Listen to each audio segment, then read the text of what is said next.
الحمد لله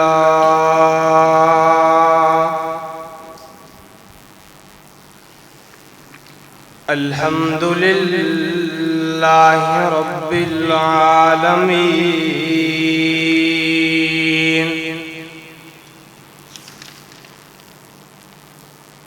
والصلاة والسلام على من أرسل بالبراهين والبينات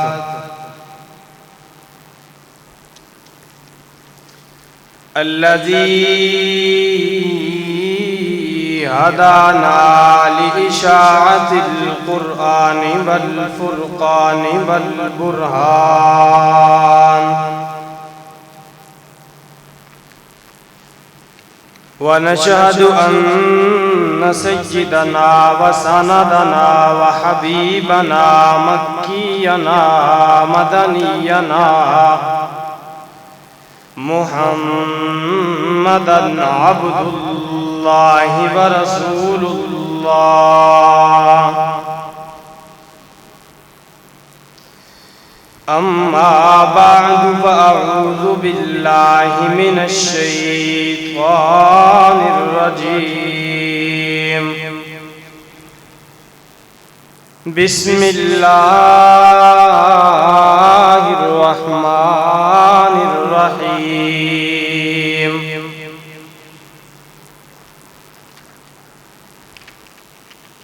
وَإِذْ قَالُوا اللَّهُمَّ إِنْ كَانَ هَذَا هُوَ الْحَقَّ مِنْ عِنْدِكَ فَأَمْطِرْ عَلَيْنَا حِجَارَةً مِنَ السَّمَاءِ أَوْ ائْتِنَا بِعَذَابٍ أَلِيمٍ وَمَا كَانَ اللَّهُ لِيُعَذِّبَهُمْ وَأَنْتَ فِيهِمْ وَمَا كَانَ اللَّهُ مُعَذِّبَهُمْ وَهُمْ يَسْتَغْفِرُونَ صدق الله العظيم اللهم صل على محمد وعلى آل محمد كما صليت على إبراهيم وعلى آل إبراهيم إنك حميد مجيد اللهم بارك على محمد وعلى آل محمد كما باركت على إبراهيم وعلى آل إبراهيم إنك حميد مجيد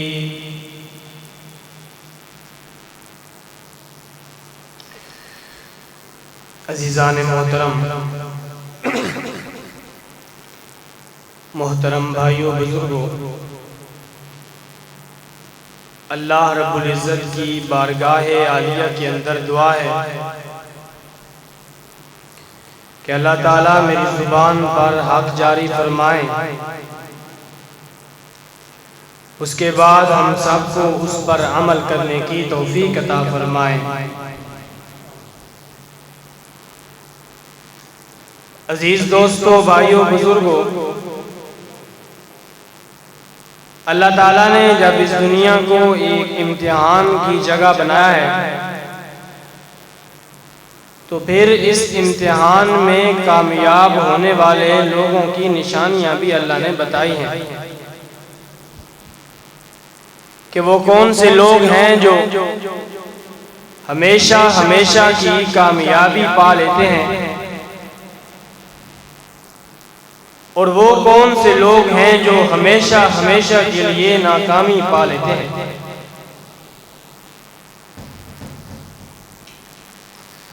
عزیز دوستو، اللہ رب العزت نے اپنے نیک بندوں کی نشانیاں بھی ہمیں بتائی ہیں اور اللہ کے جو نافرمان بندے ہیں ان کی نشانیاں بھی اللہ نے ہمیں بتائی۔ یہ سب کچھ ہماری آسانی کے لیے اللہ نے ہمیں بتایا ہے کہ نشانیاں آپ کو بتا رہا ہوں، آپ نے ان لوگوں میں اگر شامل ہونا ہے تو یہ کام کرنا ہے۔ یہ سب کچھ اللہ نے ہماری آسانی کے لیے ہمیں فراہم کیا ہے۔ عزیز دوستو، اللہ تعالیٰ قرآن مجید میں ارشاد فرماتے ہیں، فرمایا اعوذ باللہ من الشیطان الرجیم بسم اللہ الرحمن الرحیم فالذین آمنوا به وعزروه ونصروه واتقوه۔ رب العالمین ارشاد فرماتے ہیں، اپنے محبوب صلی اللہ علیہ وسلم کا تذکرہ خیر کرنے کے بعد، اپنے محبوب کا مقام بیان فرمانے کے بعد، رب العالمین ارشاد فرماتے ہیں سب سے پہلے کامیاب وہ بندہ ہے جو میرے محبوب صلی اللہ علیہ وسلم کی زبان پر اعتماد کرتا ہے کہ جو کچھ میرے محبوب نے ارشاد فرما دیا ہے وہی سب سے زیادہ حق اور سچ ہے۔ میرے دوستو، ہم کامیابی کا معیار جن چیزوں کو سمجھتے ہیں رب العالمین کے ہاں وہ کامیابی کا معیار نہیں۔ ہم کامیابی کا معیار مال و دولت کو سمجھتے ہیں، لیکن مال و دولت اس دنیا کی کامیابی ہے، اللہ کے حضور مال و دولت کامیابی کا معیار نہیں۔ ہم حسن و جمال کو مال و دولت اور کامیابی کا معیار سمجھتے ہیں، لیکن رب العالمین کے ہاں حسن و جمال کامیابی کا معیار نہیں، یہ اس دنیا کی کامیابی ہے۔ اللہ کے پیغمبر نے ارشاد فرمایا، تمہارا رب تمہارے مال کی طرف نہیں دیکھتا، تمہارے حسن و جمال کی طرف نہیں دیکھتا، بلکہ تمہارا رب تمہارے دل کی طرف دیکھتا ہے کہ کس کے دل میں میری ذات بستی ہے۔ امام الانبیاء محمد الرسول اللہ صلی اللہ علیہ وسلم کی زبان پر اعتماد کرنا کہ جو کچھ میرے پیغمبر نے فرمایا ہے یہ کبھی جھوٹا نہیں ہو سکتا، اس میں ذرہ برابر بھی شک نہیں ہو سکتا۔ میری آنکھیں، میرے کان، میری زبان، میرے ہاتھ دھوکہ کھا سکتے ہیں، لیکن آمنہ کے لال کی آنکھیں، کان اور زبان دھوکہ نہیں کھا سکتی۔ یہ ہے کامیابی کا پہلا معیار، رسول اللہ صلی اللہ علیہ وسلم کی ذات معیار ہے۔ امام الانبیاء محمد الرسول اللہ صلی اللہ علیہ وسلم 1.25 لاکھ صحابہ کرام کے سامنے کھڑے ہیں۔ یہ حجۃ الوداع کا موقع تھا، اللہ کے پیغمبر صلی اللہ علیہ وسلم نے ایک ہی حج اپنی زندگی میں کیا ہے۔ اس حج کے موقع پر صحابہ کرام فرماتے ہیں، ہم میں سے ہر ایک کے دل میں یہ خواہش تھی کہ کاش رسول اللہ کچھ فرمائیں، ہم سننے کے لیے تیار ہیں، ہم یاد کرنے کے لیے تیار ہیں۔ ہر ایک کے دل میں یہ خواہش تھی کہ رسول اللہ کچھ گویا ہو، کچھ زبان سے الفاظ فرمائیں، کچھ پھول جھاڑیں، ہم پھول اکٹھے کرنے کے لیے تیار ہیں۔ امام الانبیاء محمد الرسول اللہ صلی اللہ تعالی علیہ وآلہ وسلم نے ارشاد فرمایا، سب سے پہلے اپنے رب کی تعریف کی، اس کے بعد صحابہ کرام سے یہ پہلا سوال کیا، ایو بلدن ھذا، اے میرے صحابہ مجھے بتاؤ، میرے یارو مجھے بتاؤ، یہ کون سا شہر ہے؟ یہ کون سا شہر؟ صحابہ اکرام سامنے کھڑے ہیں، سب کو معلوم ہے کہ یہ مکہ المکرمہ ہے، لیکن صحابہ اکرام میں سے کسی ایک نے بھی یہ جواب نہیں دیا کہ اللہ کے محبوب یہ مکہ المکرمہ ہے۔ سارے صحابہ اکرام یک زبان ہو کر کہنے لگے اللہ و رسولہ اعلم، اللہ اور اس کا رسول بہتر جانتا ہے۔ اللہ کے پیغمبر صلی اللہ علیہ وسلم نے دوسرا سوال فرمایا، اللہ کے پیغمبر نے ارشاد فرمایا ایو شہر ھذا، یہ کون سا مہینہ ہے؟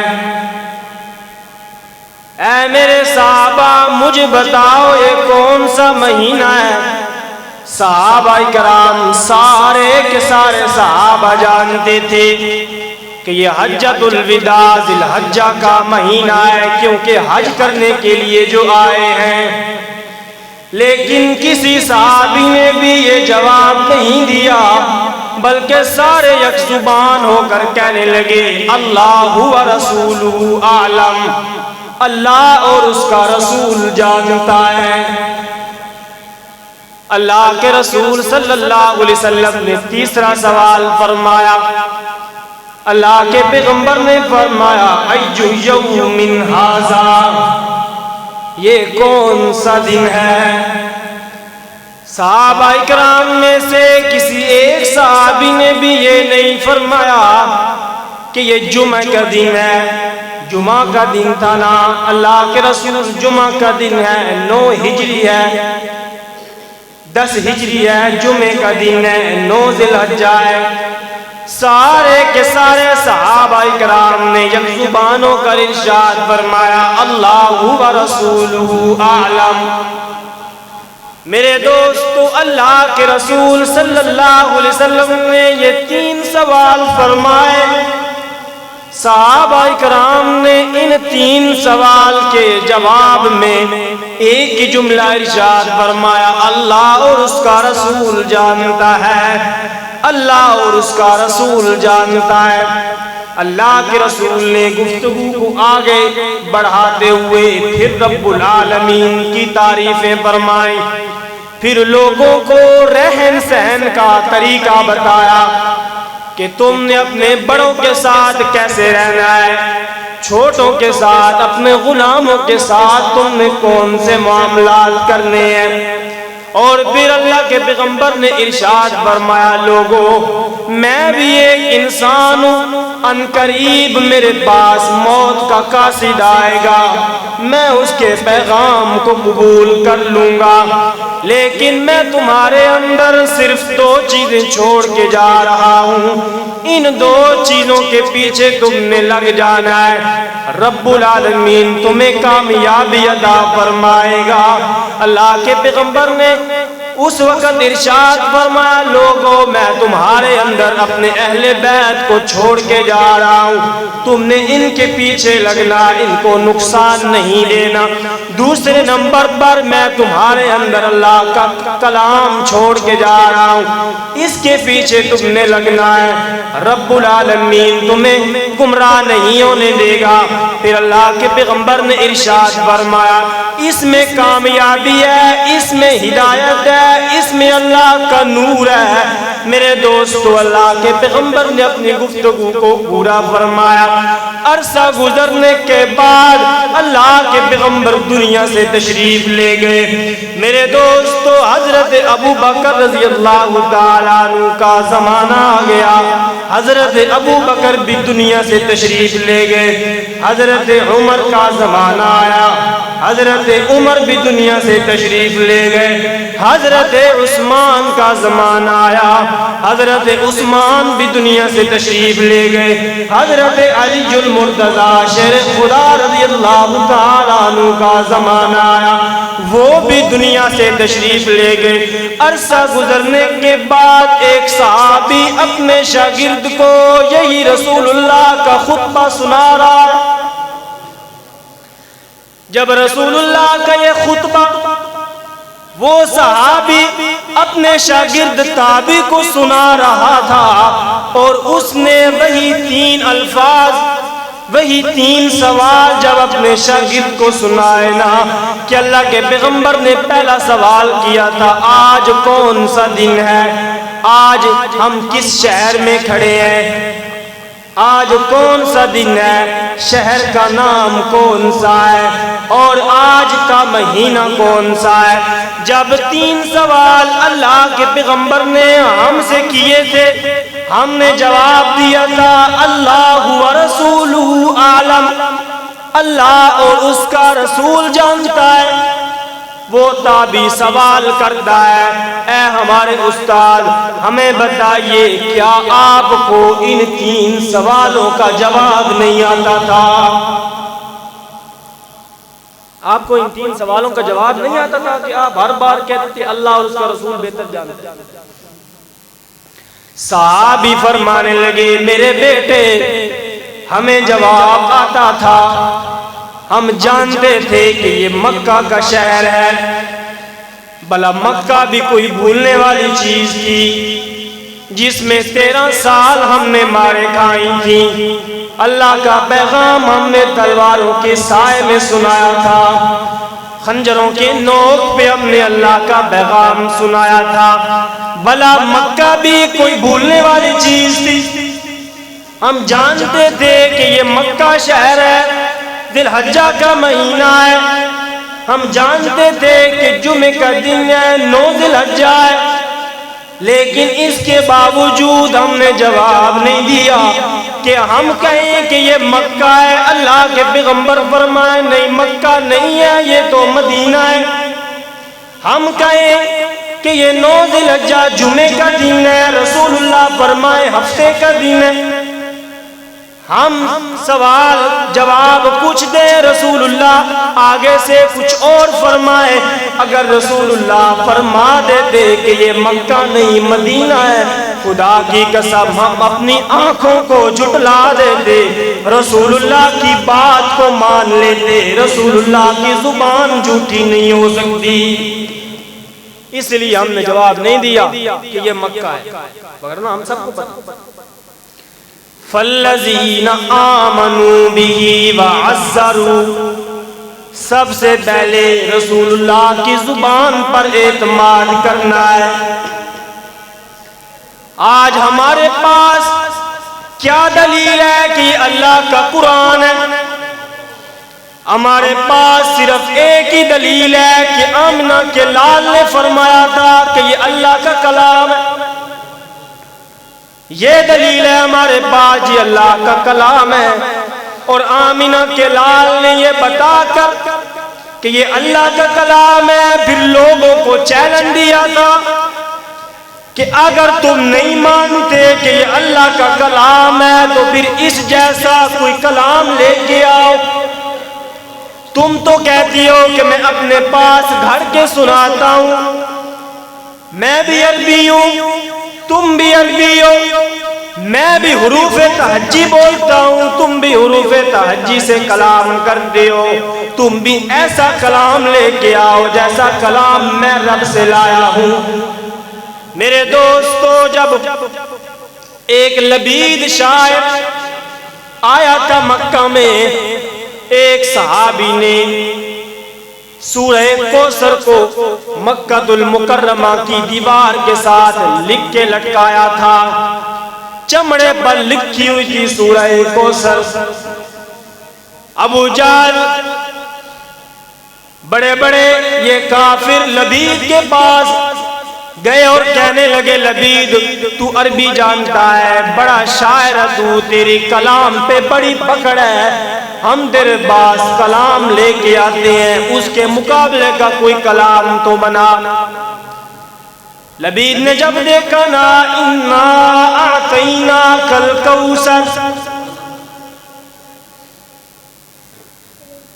آیت لکھی ہوئی ہے فصل لربک وانحر ان شانئک هو الابتر، کلام کے سجے بندی کو دیکھتا ہے، کلام کے اتار چڑھاؤ کو دیکھتا ہے، عربی کو جانتا تھا۔ لبید کہنے لگا قلم لاؤ تمہیں کلام لکھ کے دیتا ہوں۔ بھاگے کافر کے قلم لائے، اس کے مقابلے کا کلام لبید لکھے گا جو محمد لے کے آیا ہے۔ لبید نے ایک جملہ لکھا ھذا ما قول البشر، یہ کسی بشر کا کلام نہیں ہے، یہ کسی بشر کا کلام نہیں۔ اس کے سامنے گھٹنے ٹیک دو میرے دوستو، ہمارے پاس ایک ہی دلیل ہے کہ یہ اللہ کا کلام ہے، وہ دلیل یہی ہے کہ آمنہ کے لال نے فرمایا تھا۔ جو لوگ حدیث کا انکار کرتے ہیں وہ کہتے ہیں حدیث نہیں ہے، صرف قرآن مجید ہے، بس حدیث کا دنیا میں وجود نہیں، وہ کہتے ہیں۔ ہم انہیں کہتے ہیں کہ اگر حدیث کا وجود نہیں ہے دنیا میں تو پھر آپ کو قرآن مجید کو ثابت کرنے کے لیے کوئی دلیل چاہیے، یعنی آپ پر یہ قرآن جبریل امین نے تو نہیں اتارا کہ جبریل امین اللہ سے لے کر آیا ہو اور ہمیں دے دیا ہو پاکستان کے لوگوں کو، ایسا نہیں۔ ہمیں اللہ تعالیٰ نے بھی براہ راست یہ کلام نہیں دیا، تو ہم نے اس کلام کو اللہ کی کتاب مانا ہی تب ہے جب رسول اللہ نے فرمایا۔ تو حدیث کو، قرآن کو ماننے کے لیے ضروری ہے کہ حدیث کو مانا۔ اب وہ الگ بات ہے کہ ہمارے ساتھ یہ دھوکہ اور فراڈ کیا گیا کہ جھوٹی روایات کو حدیث کے ذخیرے میں داخل کیا گیا، اس کے لیے پھر علم حاصل کرنا ضروری ہے تاکہ انسان پرکھ سکے کہ یہ حدیث ہے یا رسول اللہ کے ذمہ لگایا، اس کے لیے الگ علم چاہیے۔ صرف حدیث کا انکار ہی کر دینا کہ حدیث تو ہے ہی نہیں، صرف اللہ کا کلام، یہ کتاب قرآن کافی ہے ہمارے لیے، یہ سراسر کفریہ کیا، کیونکہ رسول اللہ صلی اللہ علیہ وسلم کی ذات پر ایمان لانا ضروری ہے، اس کے بعد جا کر قرآن مجید پر ایمان لانا۔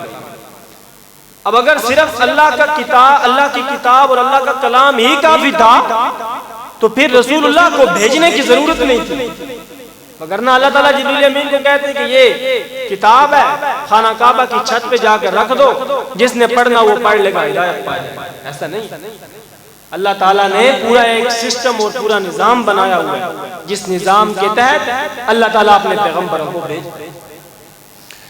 فَالَّذِينَ آمَنُوا بِهِ وَعَزَّرُوهُ وَنَصَرُوهُ، سب سے پہلے آمنہ کے لال محمد الرسول اللہ صلی اللہ علیہ وآلہ وسلم کی ذات پہ ایمان لانا ہے، ان پر اعتماد کرنا ہے۔ اس کے بعد عزروا، رسول اللہ کی تعظیم کرنی ہے، رسول اللہ کی تعظیم، رسول اللہ کی تعظیم کرنی ہے۔ تعظیم کے سوا چارہ نہیں ہے۔ رسول اللہ کو یہ کہہ دینا کہ جس طرح ہم مر کے مٹی ہو جائیں گے اسی طرح انبیاء بھی مر کے مٹی ہو جائیں گے، یہ رسول اللہ کی تعظیم نہیں ہے۔ کچھ لوگوں کا عقیدہ یہ ہے کہ جس طرح عام لوگوں کے جسم مر کے مٹی کے ساتھ مل جاتے ہیں، انبیاء کرام کے جسم بھی مٹی کے ساتھ مل جاتے ہیں، ایسا نہیں۔ رسول اللہ صلی اللہ علیہ وسلم نے ارشاد فرمایا کہ اللہ نے مٹی پر حرام کیا ہے کہ وہ انبیاء کے جسموں کو کھائے، مٹی انبیاء کے جسموں کو کھاتی نہیں۔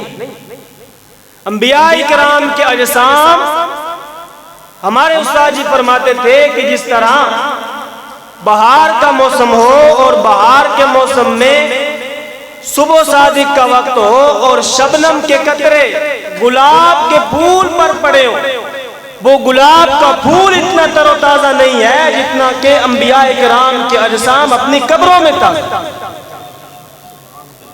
جس طرح انہیں اپنی قبروں میں دفنایا گیا، آج بھی انبیاء کرام کے اجسام ان کی قبروں میں ویسے ہی موجود ہیں، اور ان کی ارواحیں اعلیٰ جنتوں میں اللہ تعالیٰ کے پاس قیام فرماتی ہیں، اور اللہ انہیں رزق عطا فرماتا ہے. تعظیم کرنی ہے امام الانبیاء کی. میرے دوستو، تعظیم کیا ہے؟ عزت کیا ہے؟ حرمت کیا ہے؟ مقام کیا ہے؟ امام الانبیاء محمد الرسول اللہ صلی اللہ علیہ وسلم نے 10,000 کے لشکر کے ساتھ کعبہ پر چڑھائی کی ہے، کعبہ کے لوگوں پر چڑھائی کی ہے، مکہ کو فتح کر ڈالا. اللہ کے رسول صلی اللہ علیہ وسلم نے کافروں کے چنگل سے مکہ کو آزاد کروایا. 8 سالوں کے بعد رسول اللہ اپنے وطن واپس آئے ہیں، سب کو معاف کر ڈالا. سارے کے سارے سامنے فقیر بن کے کھڑے تھے کہ آج دیکھتے ہیں رسول اللہ ہمارے لیے کون سا فیصلہ کرتے ہیں. چاہے تو ہمیں عذاب دے، ہمیں سزا دے، لیکن رسول اللہ صلی اللہ علیہ وسلم نے ایک جملہ ارشاد فرمایا. آپ نے فرمایا انتم طلقاء، تم سب کے سب آزاد ہو، اللہ کی رضا کے لیے آزاد ہو. مجھے وہ ساری تکلیفیں یاد ہیں، مجھے وہ سارے مصائب یاد ہیں، لیکن میں اللہ کی رضا کے لیے تم سب کو معاف کرتا ہوں. اس سے بڑھ کر جو رسول اللہ کا دشمن ابو سفیان تھا نا، جو اسی موقع پہ مسلمان ہوئے تھے، اللہ کے پیغمبر نے ارشاد فرمایا جو ابو سفیان کے گھر میں داخل ہو جائے اس کو بھی معافی ملے گی. جو حضرت ابو سفیان کے گھر میں داخل ہو اس کو بھی معافی. اتنا بڑا جگر لے کر آمنہ کا لال آیا ہے. جب آزاد کروا لیا نا، اللہ کے رسول مکہ کی گلیوں میں چکر لگا رہے ہیں.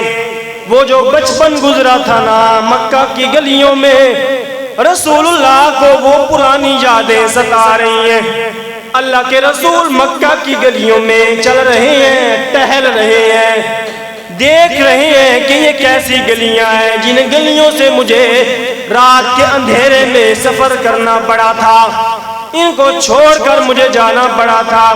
امام الانبیاء محمد الرسول اللہ صلی اللہ علیہ وسلم جب ایک گلی سے گزرے تو کچھ بچوں کو دیکھا جو حضرت بلال کی اذان کی نقل اتار رہے تھے. حضرت بلال نے اذان دی تھی نا جس وقت مکہ فتح کیا رسول اللہ نے، تو آپ نے فرمایا اذان دو تاکہ انہیں پتہ چلے کہ بلال کو جن گلیوں میں یہ گھسیٹا کرتے تھے آج ان گلیوں کے اندر بلال کی اذان کی آواز آ رہی. بچوں کا ایک جھنڈ تھا جو حضرت بلال کی اذان کی نقل اتار رہے تھے. امام الانبیاء رحمت للعالمین صلی اللہ علیہ وسلم نے ان بچوں کو پکڑنا چاہا، وہ بچے تو بھاگ گئے. ان بچوں میں سے ایک بچہ پکڑا گیا جس کا نام تھا ابو محذورہ. کیا نام تھا؟ ابو محذورہ. اللہ کے رسول نے ارشاد فرمایا ابو محذورہ یہ کیا کر رہے تھے؟ ابو محذورہ کہنے لگا ہم حضرت بلال کی اذان کی نقل اتار رہے ہیں. ابھی یہ بچہ مسلمان نہیں، مسلمان ابھی کافر ہی ہے. نقل اتار رہے ہیں ہم. امام الانبیاء رحمت للعالمین صلی اللہ علیہ وسلم نے رحمت والے لہجے میں فرمایا مجھے بتاؤ، مجھے سناؤ تم بلال کی اذان کی کیسی نقل اتار رہے ہو؟ ابو معذورہ کہنے لگا پہلے تو ڈرتا رہا، پھر رسول اللہ نے تھوڑی اور نرم لہجے میں گفتگو کی تو کہنے لگا نقل سناتا ہوں. ابو معذورہ کہنے لگا اللہ اکبر اللہ اکبر اللہ اکبر اللہ اکبر. یہ حدیث کے الفاظ ہیں۔ میرے دوستو، ابو معذورہ نے اذان کہاں سے شروع کی؟ کہاں سے؟ اللہ کے نام۔ یہ جو سپیکر کھول کر کہتے ہیں الصلاۃ والسلام علیک یا رسول اللہ، یا حبیب اللہ، یا شفیع المذنبین، ان الفاظ سے ہمیں کوئی چڑ نہیں ہے، یہ الفاظ درست ہیں، رسول اللہ پر درود ہے، لیکن درود کی یہ جگہ نہیں ہے، درود کی یہ جگہ نہیں۔ حضرت علی المرتضی رضی اللہ تعالی عنہ شیر خدا ہیں، جن کی تلوار کافروں کے سروں پر بدر و احد میں بجلی بن کے چمکی تھی۔ اپنے خلافت کے زمانے میں عیدگاہ میں عید والے دن تشریف لائے، ایک صحابی کو دیکھا وہ نماز پڑھ رہا تھا، قیام کیا، رکوع کیا، سجدہ کیا، التحیات بیٹھا، یہ سارے کے سارے کام گناہ والے، یہ سارے کام گناہ والے، یہ قیام کرنا، یہ رکوع کرنا، یہ گناہ والے کام، ثواب والے کام ہے، اللہ راضی ہوتا ہے۔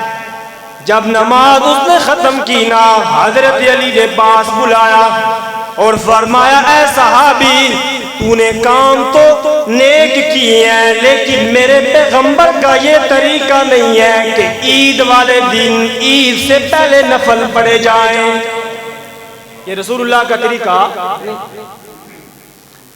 میں نے 5000 کا ایک نوٹ بنایا، مل جاتا ہے نا، 30,000 کی آپ کو پتا ہے لاکھ والی مدت تھی، مل جاتی، وہ لیزر پاس ہوتی ہے، یہ شادیوں پر پھینکتے ہیں، یہ وہی ہوتی ہے۔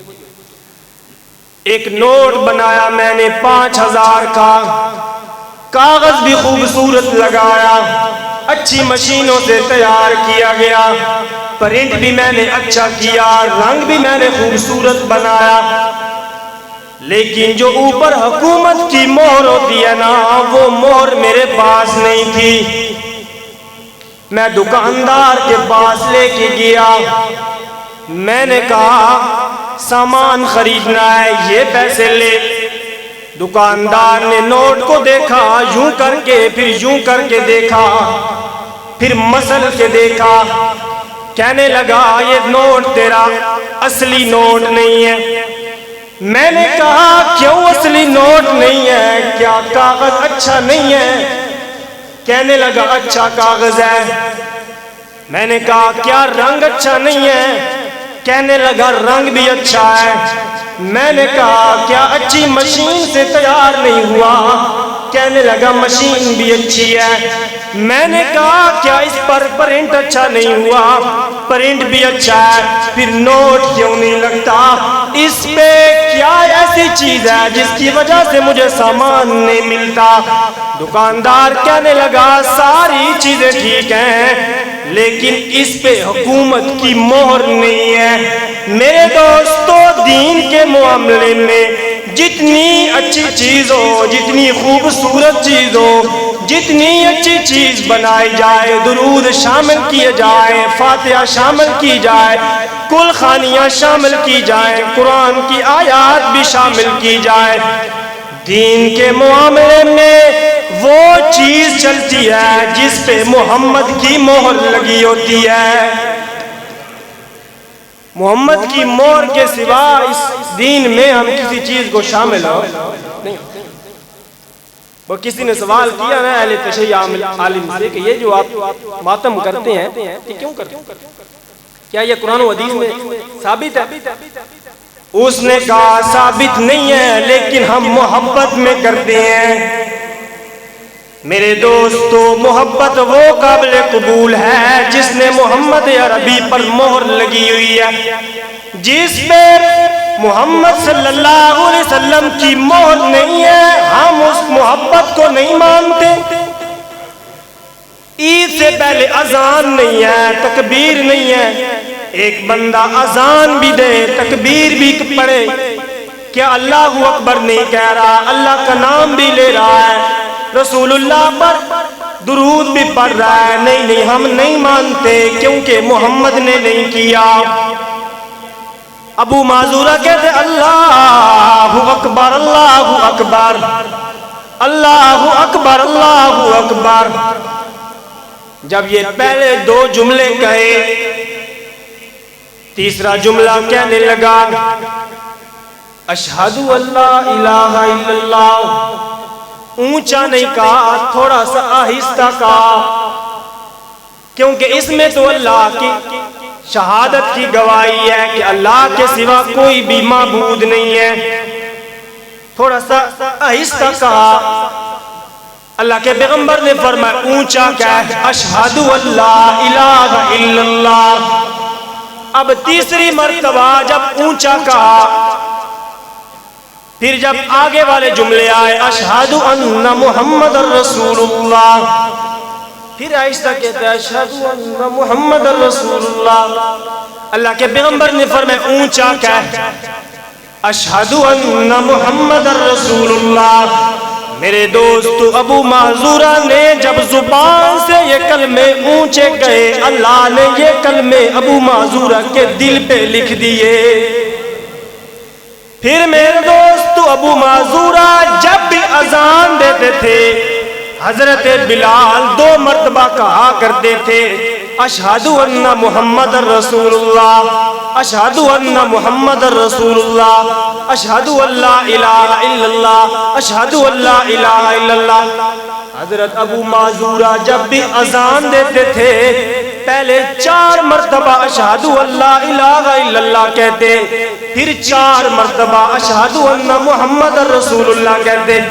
صحابہ فرماتے تھے ابو معذورہ وہ تو تجھے رسول اللہ نے سیکھنے کے لیے کہا تھا۔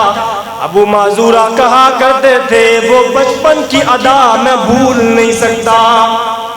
اس لیے آپ دیکھتے ہو کہ اہل حدیث حضرات جو ہے نا وہ 4 مرتبہ کہتے ہیں اشہد ان لا الہ الا اللہ۔ کتنی مرتبہ کہتے ہیں؟ 4 مرتبہ، اور 4 ہی مرتبہ اشہد ان محمد۔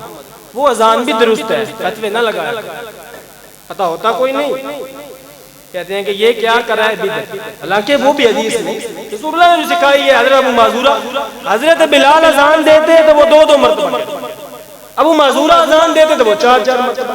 وہ کہتے ہیں مجھے رسول اللہ نے ایسے ہی سکھائی ہے، میں نے ایسے ہی۔ میرے دوستو جب ابو معذورہ کو رسول اللہ نے پکڑا تھا نا تو ابو معذورہ کے سر پہ ہاتھ رکھا تھا کہ بھاگ نہ جائے۔ ابو معذورہ فرماتے ہیں میری زندگی گزر گئی، میں نے رسول اللہ کی تعظیم کے لیے اپنے وہ بال کبھی نہیں کٹوائے۔ وَعَزَّرُوا تعظیم دی ہے۔ آپ نے دیکھا ہوگا کچھ بچے ہوتے ہیں چھوٹے چھوٹے، ان کا باقی سر گنجا ہوتا ہے، ایک لمبی سی چوٹی ادھر سے نکل کر ادھر آ رہی ہے، اس کو کہتے ہیں لٹ۔ کیا کہتے ہیں؟ یہ کیوں ہوتی ہے؟ یہ ہوتی ہے پیروں کی نظروں میں۔ انہوں نے کہا ہوتا ہے کہ یہ ہمارے نام کی تم نے کٹوانی نہیں۔ اب حضرت ابو معذورہ نے اس لیے نہیں کٹوائے تھے کہ رسول اللہ کا ان پہ ہاتھ لگا ہوا، اور یہ کیا ہوتی ہے پیروں کی بڑی اتنی عجیب لگتی ہے، بندہ کہتے ہیں کیا چیز ہے۔ باقی سر جو گنجا ہوتا ہے ادھر سے وہ تھوڑی سی لٹ سی رکھی ہوتی ہے، کچھ لوگوں کے بال ہوتے ہیں انہوں نے وہ لٹ تھوڑی سی بڑی رکھی، وہ پیروں کے نام پر ہوتی ہے، وہ جائز نہیں ہے۔ اللہ تعالیٰ سے دعا ہے کہ عمل کرنے کی توفیق عطا فرمائے۔